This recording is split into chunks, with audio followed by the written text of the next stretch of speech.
Alexander Isak back training at Newcastle amid uncertain future. Hello everyone, my name is Jack. I'm here to deliver every update on football news.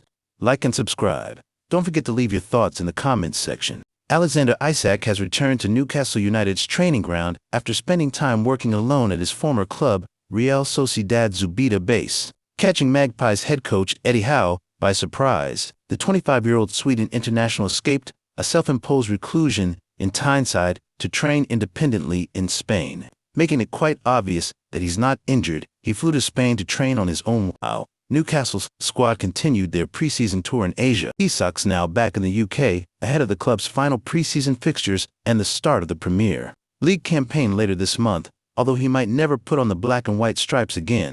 Isak's return follows Newcastle's rejection of Liverpool's £110 million offer for the striker. But the Reds are expected to return with an improved offer once the Magpies sign Isak's replacement, whether that's RB, Leipzig's Benjamin Sesko, or Brentford's Yoane Wissa. Despite the transfer saga and Isak's clear-cut interest in leaving, the club has continued to publicly support him, or at least not bash him publicly to protect the relationship and eventually in a miraculous-looking development, welcome him back to the squad. Speaking from Seoul on Saturday, Howe admitted he learned about Isak's whereabouts through the media. "I know where he is, really, through the media," Howe said. "From that perspective, it's difficult for me to go into any kind of detail. The situation is far from ideal and is quite complex." Newcastle still believe they can retain Isak and have reportedly offered a contract extension with a potential release clause for next summer. But it's unclear if that offer was the one already rejected by Isak and his camp, or if this is a new proposal presented by NUFC. Isak has 3 years left on his current deal, but he's making it tough for Newcastle to hold on to him that long. Liverpool will return with the British record bid for Alexander Isak, but only when Newcastle secure a replacement for their prolific striker, as the Swede returns to. Liverpool have not walked away from a deal for Alexander Isak and will submit a second offer should Newcastle make progress on signing the striker's replacement. The Premier League champions had a £110 million formal bid rejected on Friday, with subsequent claims from Merseyside that they would not be returning to the table.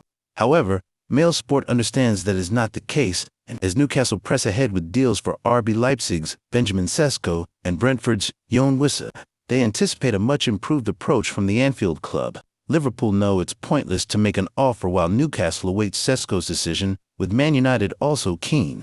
Newcastle made a £65.5 million offer for the Slovenian on Saturday, totaling £70 meters and 8 ons, but sources say Leipzig will likely wait until the 22-year-old has communicated his own wishes before negotiating with either club. Meanwhile, there is still confidence that Wissa's move from Brentford will go through once the London club find their own replacement. Should the dominoes start to fall, then Liverpool will return with a British record offer for Isak. They have been told it will take closer to £150 million for Newcastle to do a deal. But the fact they are pursuing the likes of Sesko would suggest the hierarchy are contemplating the sale of Isak. The Swede was returning to Tyneside on Saturday after spending last week using the training facilities at former club Real Sociedad as he and his agent try to force a move to Liverpool. Eddie Howe revealed here in Seoul on Saturday that he only knew his player was in Spain through media reports, admitting the situation is far from ideal. The 25-year-old pulled out of the Far East tour after reporting a thigh injury. For now, Newcastle see no reason why Isak will not return to training with his teammates next week, even though it would appear his decision to head to San Sebastian was not sanctioned by his club. "I know where he is, really, through the media," Howe told Mail Sport.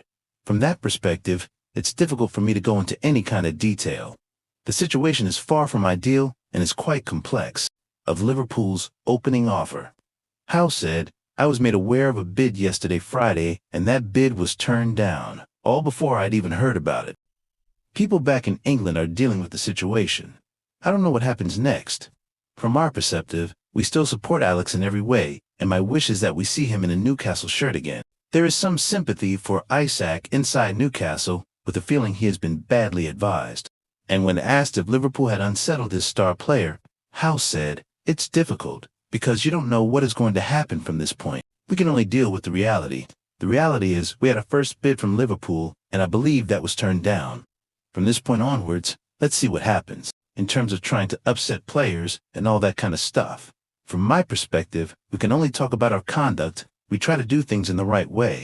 Signing players is always complex. We just try to do what we think is right. I can't talk about other clubs. That's not for me to say. Thanks for watching. Like and subscribe.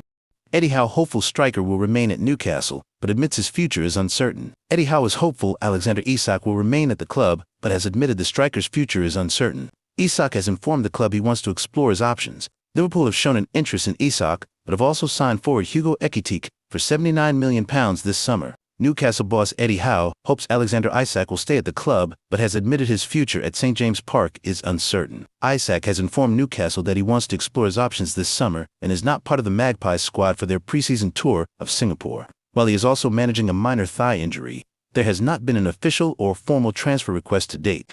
And while there have been conversations about a new contract at Newcastle in the last few months, at this stage, nothing has been agreed. The Sweden international has 3 years remaining on his contract at the club, who have put a £150 million valuation on the forward's head.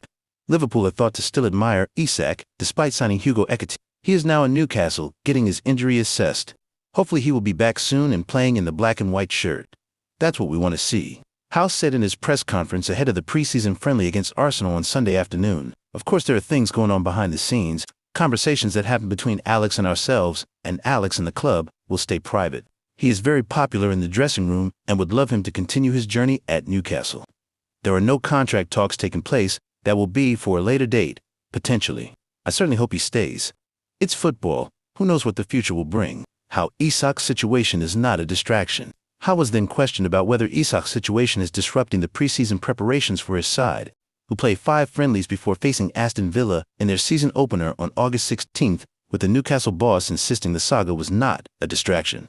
I don't think we are distracted. We are here and we are focused, he continued. I have experienced it many times. I've sold players throughout my managerial career. There is a wider picture.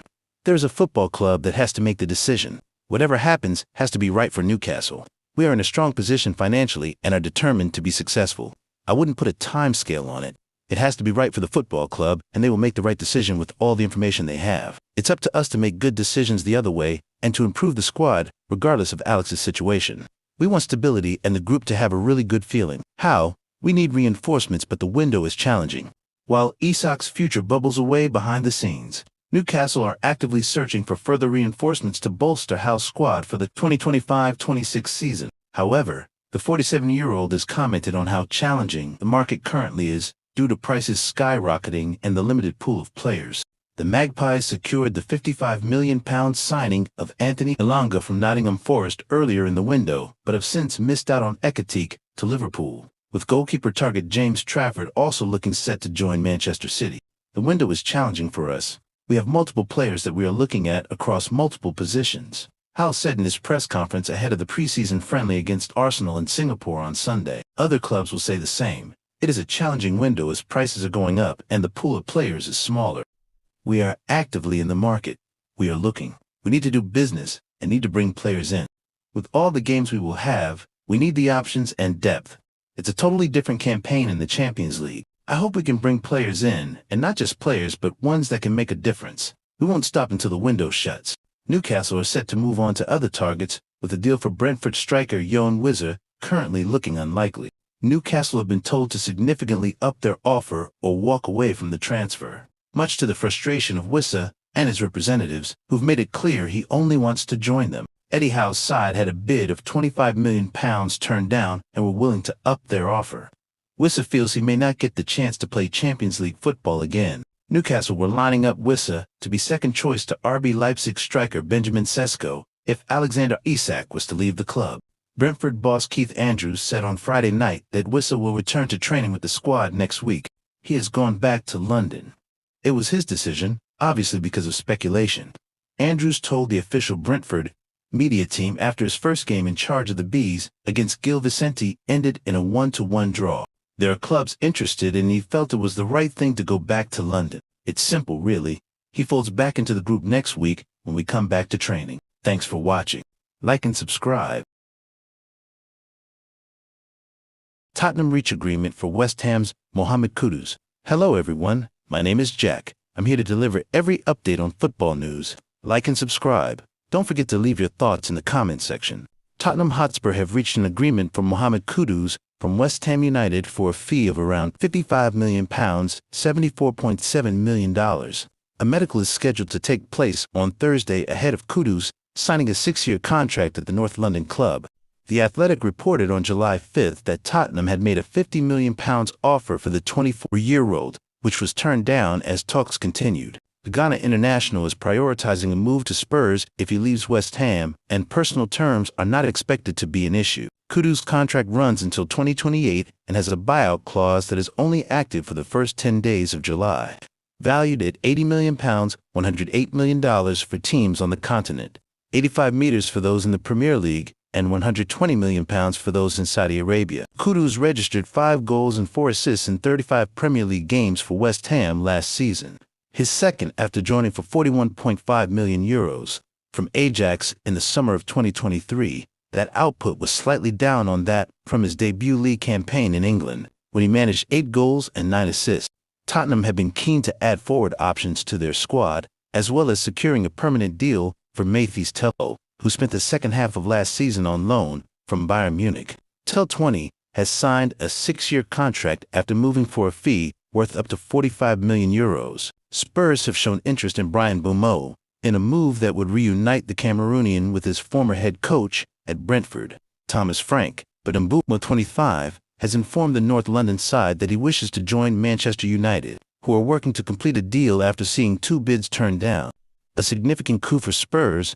Analysis from Tottenham correspondent Jay Harris. Spurs have spent the first few weeks of the transfer window trying to sign a right winger. However, Bryan Mbeumo has made it clear he wants to join Manchester United, and Antoine Semenyo signed a new long-term contract with Bournemouth. Kudus might not have been their first-choice target, but he is still a significant coup for new head coach Thomas Frank.